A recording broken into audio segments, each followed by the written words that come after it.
Hello दोस्तों, सभी को नमस्कार। दोस्तों, यदि आपने उत्तराखंड लेखपाल पटवारी का एग्जाम दिया है तो दोस्तों ये वीडियो आपके लिए काफ़ी हेल्पफुल होने वाला है।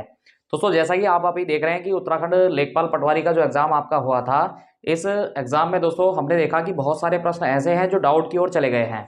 अब देखिए दोस्तों, नॉर्मली अगर मैं बात करूं किसी पेपर में एक या दो क्वेश्चन तो चलो चलते हैं डाउट को लेकर के, लेकिन इतने सारे प्रश्न डाउट में चले जाने का मतलब क्या है? कहीं ना कहीं यहाँ दोस्तों देखिए, आयोग की कार्यप्रणाली की जो विधि है उस पे कहीं ना कहीं एक शक जाता है। और दोस्तों फिर बाद में हमें पता लगता है कि कुछ बच्चों के बोनस अंक दिए जाते हैं और कुछ बच्चों को बोनस अंक नहीं मिलते हैं, और कुछ के तो जादुई तरीके से इतने बोनस अंक बढ़ जाते हैं कि बाद में फाइनल में उसका नंबर आ जाता है और कुछ बच्चे जो है फाइनल में रह जाते हैं।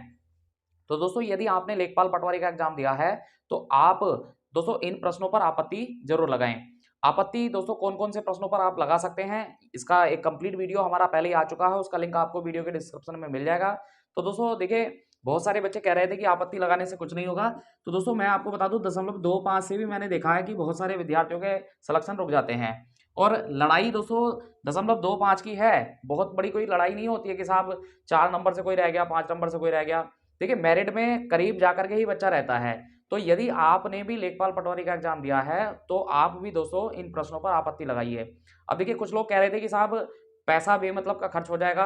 अब देखो, आपने अभी तक जो अपना खर्च किया है कर तो दिया ही है। अब दोस्तों यदि आपके अगर 100-200 रुपये एक्स्ट्रा भी उठ भी जाएंगे तो उसमें कोई दिक्कत की बात नहीं है, क्योंकि यदि आपके इस खर्चे से 1 नंबर या 2 नंबर भी दोस्तों आपके बढ़ते हैं या 3 नंबर बढ़ते हैं, तो देखिए मैं कहूँगा कि ये तो बहुत बड़ी बात होगी। 1 नंबर भी दोस्तों मेरिट में आपको बना सकता है और मेरिट से आपको बाहर भी कर सकता है। तो इसलिए आप निसंकोच आपत्ति लगाइए। और दोस्तों किस तरह से आपत्ति लगानी है उसका पूरा प्रोसेस हम इसी वीडियो के अंत में जानेंगे। दोस्तों देखिए, आपत्ति लगाते समय एक बात का आप ख्याल रखें, जैसे आप यदि अगर अपने फ़ोन से ही आपत्ति लगा रहे हैं तो आपत्ति लगाते समय में एक दिक्कत आपके सामने आ सकती है, जैसे अपलोडिंग को लेकर के। तो दोस्तों जैसे कुछ बच्चों का जो फ़ोन का प्रोसेसर है वो हल्का है और फ़ोन के प्रोसेसर हल्के होने की वजह से अपलोड नहीं हो पा रहा है। जैसे अभी हमने देखा कि कुछ बच्चों ने हमारे पास मैसेज किए थे कि सर हमारा अपलोड नहीं हो पा रहा है। तो देखिए, ना अपलोड होने का एक कारण ये हो सकता है कि प्रोसेसर का अच्छा क्वालिटी ना होने की वजह से दोस्तों अपलोड प्रोसेस जो है वो हल्की पड़ जाती है, और यही वजह है कि बहुत सारे विद्यार्थियों का अपलोड नहीं हो रहा है। दूसरा जो कारण है दोस्तों वो है फाइल का साइज। देखिए, कुछ बच्चों ने क्या करा, किताबों से फोटो खींचे और जो है सीधे उसको अपलोड कर रहे हैं। तो दोस्तों ऐसे ये अपलोड नहीं होगा, इसका एक मिनिमम साइज है। उस साइज को आप पहले देखिए कितने साइज में फाइल मांगा है और उसी के हिसाब से आप इसको अपलोड करिए। आइए दोस्तों जानते हैं कि क्या ऑनलाइन प्रोसेस है ऑब्जेक्शन लगाने का। दोस्तों यदि आप भी उत्तराखंड लेखपाल पटवारी एग्ज़ाम के प्रश्नों पर आपत्ति लगाना चाहते हैं तो वो बहुत सीधा सा उसका प्रोसेस है। आप बहुत आराम से आपत्ति लगा सकते हैं। देखिए दोस्तों, आप सबसे पहले गूगल पे जाएंगे और गूगल पे आप जाकर के यूकेपीएससी को सर्च करेंगे।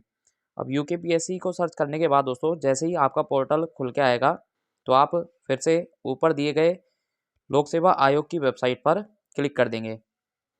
दोस्तों लोक सेवा आयोग की वेबसाइट खुलने के बाद आप इसी तरह से नीचे जाएंगे और जहां पर लिखा हुआ है दोस्तों आंसर की एंड ऑनलाइन ऑब्जेक्शन, तो इसी को आप क्लिक कर देंगे।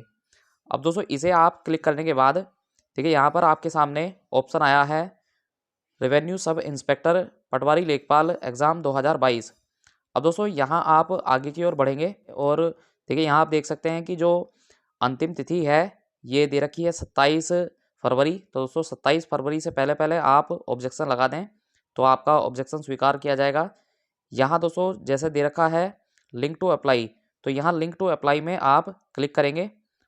दोस्तों यहाँ जैसे हम देख रहे हैं सबसे ऊपर लिखा है ऑब्जेक्शन ऑन आंसर की क्लिक, तो यहाँ हम क्लिक कर देंगे। तो यहाँ क्लिक करने के बाद दोस्तों इस तरह से कुछ हमारा ये टाइटल खुल करके आ जाएगा। अब दोस्तों यदि आप आपत्ति लगाना चाहते हैं तो यहाँ आप अपना रोल नंबर भरेंगे, अपना डेट ऑफ बर्थ भरेंगे और दोस्तों यहाँ पर आप ये जो कैप्चर है इसको आप भर देंगे और फिर इसको लॉगिन कर देंगे। अब दोस्तों इसको लॉगिन करने के बाद में आपका जो इंटरफेस निकल के आएगा उसी में आपको आपत्ति का डाटा फिल करना है। कौन से प्रश्न पे करना है उसका विकल्प भी आपको दिया जाएगा। तो बहुत सीधा सा प्रोसेस है, आप आराम से इसे कर सकते हैं। तो देखिए दोस्तों, किस तरह से हमने देखा कि कितना आसान है ऑब्जेक्शन लगाना। तो आप भी अपना जो है ऑनलाइन ऑब्जेक्शन लगा सकते हैं। किसी प्रकार की आपकी समस्या और डाउट अगर है तो आप हमसे कमेंट करके पूछ सकते हैं। इसी तरह की अपडेट के लिए जुड़े रहिए आप हमारे साथ। जय हिंद, वंदे मातरम।